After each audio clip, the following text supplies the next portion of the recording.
Merci de m'avoir invité à cette conférence très intéressante. Je parlerai des critères que la Commission et les autres institutions européennes utiliseront pour évaluer la qualité des plans nationaux de relance. Et puis, je compte expliquer le concept d'évaluation d'impact comme instrument utile à la prise de décision politique et à leur suivi. Après l'accord du 11 décembre 2020, deux choses étaient claires. Jamais un accord n'avait été trouvé en si peu de temps par les 27 États membres, la Commission et le Parlement européen, et jamais un accord sur autant de ressources. 1850 milliards pour une période de 7 ans, même si ça ne fait qu'un peu plus de 1% du PIB européen. Les négociations furent difficiles et en fait, je compare un peu avec ce qu'un journaliste a dit. À l'époque, il y avait beaucoup de batailles entre pays européens. Les préparations allaient leur cours, la tension montait et puis venait la grande bataille. Aujourd'hui, c'est un peu la même chose pour ce journaliste. La tension monte, les gens se préparent, les médias en parlent, et puis la grande bataille arrive au Conseil des ministres, au Conseil européen, mais pas avec des armes, avec des mots.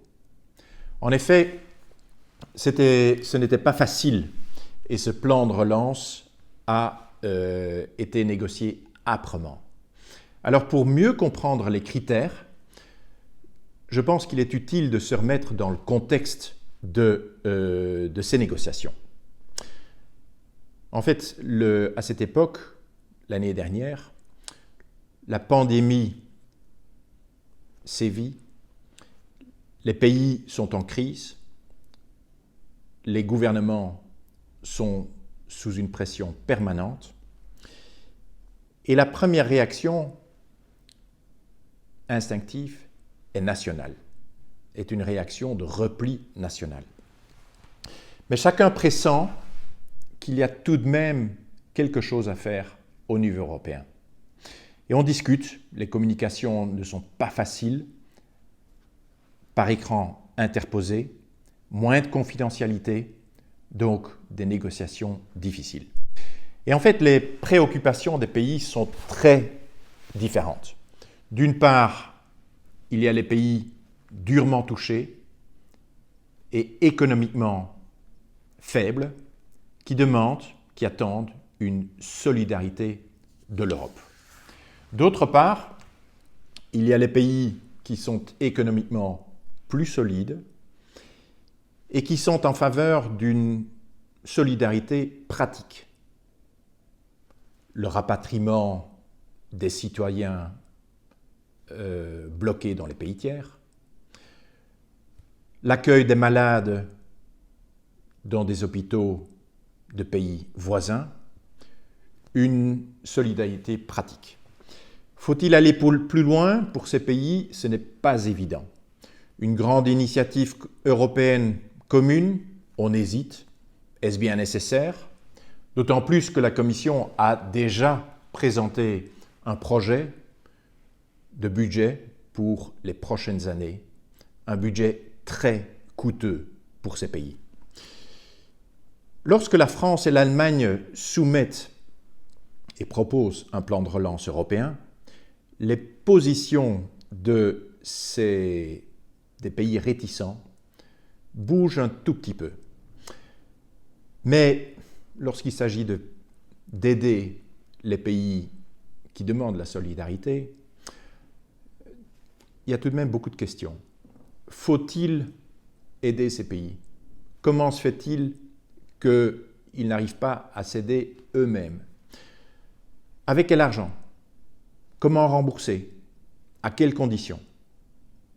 Finalement, l'argument principal, tel que je l'ai vu dans ces pays, c'est que s'il s'agissait d'aider avec des fonds européens les pays en crise à se relever, il s'agissait d'assurer à tout prix que ces pays soient à l'avenir plus résistants pour s'en sortir eux-mêmes. Et donc, en fin de compte, l'utilisation de ces fonds devait être conditionnée à de sérieuses réformes structurelles dans tous les pays européens. Enfin, une troisième catégorie de pays, et parfois c'était les mêmes, craignait l'ingérence de l'Union et de la Commission dans les pouvoirs nationaux. Ils se rappelaient la Troïka lors de la crise financière en Grèce. Ils ne voulaient pas du tout avoir de telles ingérences nationales. Le plan européen de relance reflète ses soucis, ses préoccupations. Son règlement de base est extrêmement précis sur les conditions d'utilisation de ces fonds, ses critères et le processus. En fait, il s'agit d'un contrat, d'un partenariat. D'une part, l'Union met à disposition des États membres de montants importants. D'autre part, ces États membres s'engagent à utiliser ces fonds en mettant en œuvre des réformes structurelles importantes et en faisant des investissements crédibles pour une relance. Une relance qui répond à plusieurs critères. Tout d'abord, il s'agit d'axer la relance sur les priorités européennes, comme la transformation numérique et la lutte contre le réchauffement climatique. En plus, lancer des réformes pour contrer la précarité qu'on a vue bien plus visiblement lors de la crise, mais qui existait déjà avant. Des réformes qui répondent aux recommandations spécifiques nationales que l'Union adresse depuis plusieurs années à chacun des pays européens. Et des réformes crédibles de façon à faciliter les investissements par les pays. Le processus aussi joue sur un équilibre délicat. Aux États membres, d'une part, de préparer leur plan de relance et de les soumettre aux institutions européennes. Ces plans de relance sont publics d'ailleurs. Et à l'Union européenne, la Commission, le Parlement européen et le Conseil, à avaliser ces plans de relance. La Commission a donc exactement 2 mois pour examiner les plans nationaux.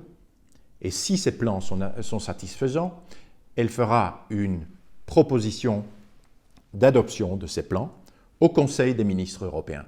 Ce Conseil a exactement 1 mois pour adopter ces décisions, plan par plan. La barre est élevée. Ces plans doivent contenir des garanties de crédibilité. Dans plusieurs pays, les premiers ministres se sont battus bec et ongles pour faire passer ce plan européen de relance et faire ratifier par le Parlement national l'augmentation des ressources européennes que ce plan de relance exige. Plusieurs de ces premiers ministres ont utilisé l'argument des réformes structurelles et de la mise en œuvre de ces réformes structurelles par chacun des pays. Tout d'abord, ces plans nationaux devront être examinés donc par la Commission sur base d'indicateurs formels et d'indicateurs de contenu. Le plan est-il complet? Les réformes répondent-elles à l'ensemble ou à une quantité non négligeable des défis contenus dans les recommandations spécifiques nationales de l'Union européenne. Le plan national ne peut contenir aucune cause de préjudice aux objectifs environnementaux. Si c'est le cas, pas d'approbation. Si le plan n'est pas complet, pas d'approbation. Le plan répond-il avec les investissements prévus et leurs pondérations respectives aux objectifs de 30%, de 37% d'investissement pour la transition verte et 20% des investissements pour la transition numérique. Il y a des critères d'efficacité.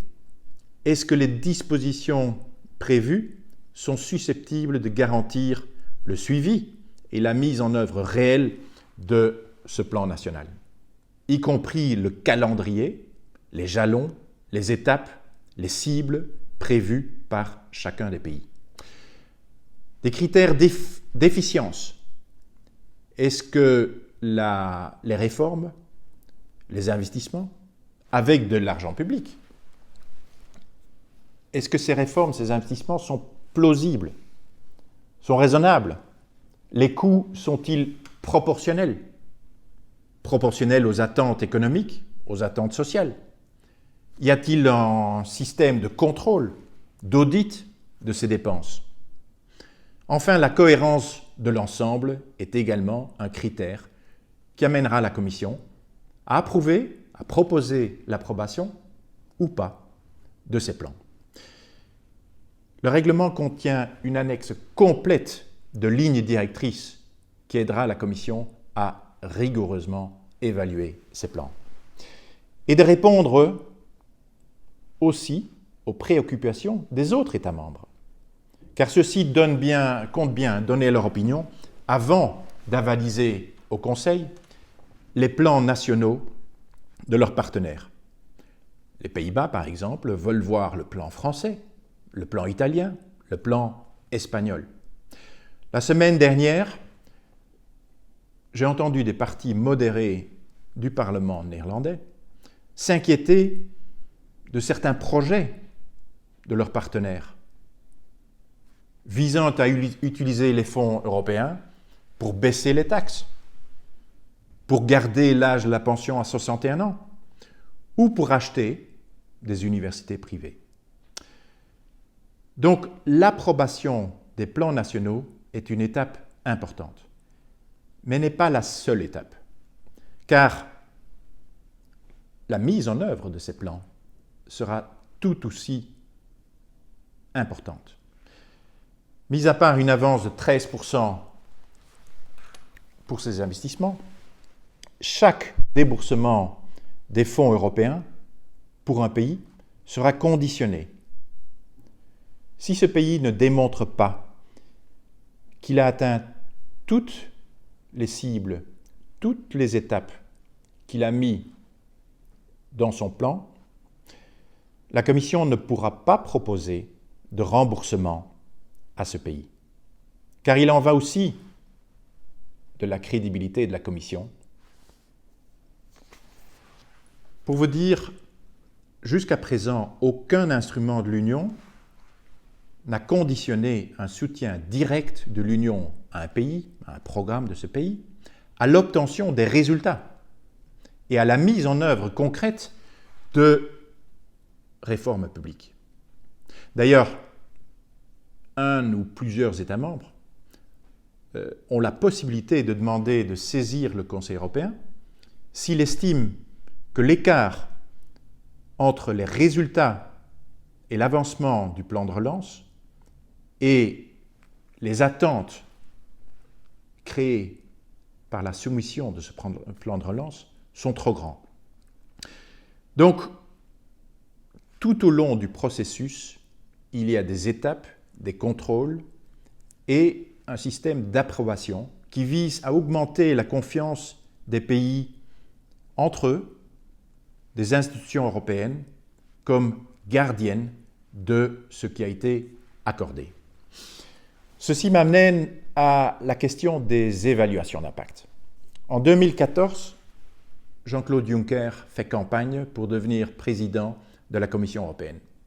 Il reçoit beaucoup de questions et beaucoup de gens lui confient leurs doutes sur les initiatives de la Commission. Il y en a trop de réglementation, beaucoup d'ingérence pour des petits problèmes, mais il n'est pas toujours clair que la Commission et que l'Europe s'occupent de grands problèmes. Le président Juncker impose donc à ses services d'initier une évaluation d'impact lors de chaque proposition d'initiative européenne. En même temps, de faire des évaluations rétrospectives des politiques et des résultats des mesures lancées auparavant. Alors, ces évaluations d'impact ont été examinées rigoureusement et seul un avis positif d'un comité indépendant a pu les amener pour décision au niveau politique. J'ai participé à ces évaluations et personnellement j'en tire les enseignements suivants. Tout d'abord, de quoi s'agit-il? Eh bien, le but est, pour chaque initiative politique, pour chaque proposition réglementaire, de pouvoir soutenir par les faits l'existence d'un problème important pour lequel une action publique est nécessaire.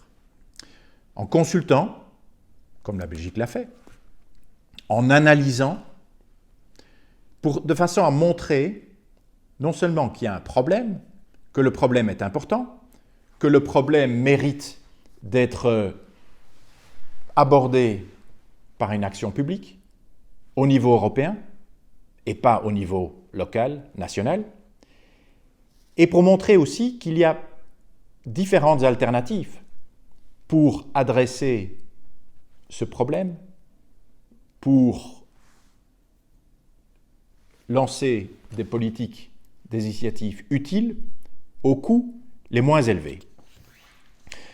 Et donc, pour permettre aux décideurs politiques de décider et de faire leur choix en connaissance de cause. La Commission a effectué de telles évaluations d'impact pour chaque initiative réglementaire. Depuis 2015, que ce soit le climat, que ce soit en matière sociale, que ce soit en matière de TVA, que ce soit en matière de réglementation financière, et aussi le plan de relance. Pour le décideur politique, en fait, ces analyses ne sont pas toujours commodes, car elles montrent parfois que le problème n'est pas si grand qu'on le croit, que le problème ne doit pas forcément être abordé au niveau de compétence de ces décideurs, niveau européen, niveau national. Parfois, il est plus utile de l'aborder au niveau local, que certaines mesures peuvent créer de charges administratives plus importantes que le problème qu'elles essayent de résoudre, que parfois les résultats ne peuvent être atteints qu'à long terme, mais que si on veut les atteindre à court terme, ce sera bien plus cher, que parfois il y a besoin d'une protection, même si l'argumentation politique est difficile, il y a un réel besoin. Et donc ces évaluations d'impact donnent les effets, démontrent qu'il y a vraiment quelque chose à faire et mettent à charge des détracteurs de des initiatives politiques la charge de la preuve pour montrer que l'initiative n'est pas justifiée ou est disproportionnée.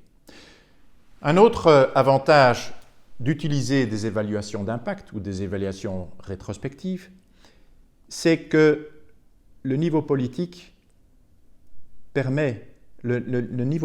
politique peut rendre compte aux citoyens de la façon dont ils travaillent, ils décident, ils utilisent à bon escient l'argent public. Pour les citoyens, ces évaluations d'impact montrent aussi quels seront les effets escomptés, les résultats et à quelle échéance. Donc pourvu qu'elles soient honnêtes et transparentes, ces évaluations d'impact permettent de soutenir, d'informer la gestion politique. Mais ce qu'elles ne font pas, ces évaluations d'impact, c'est décider à la place du niveau politique. Les décisions restent au niveau politique, mais en connaissance de cause et en endossant la responsabilité politique qui est la leur. Merci beaucoup.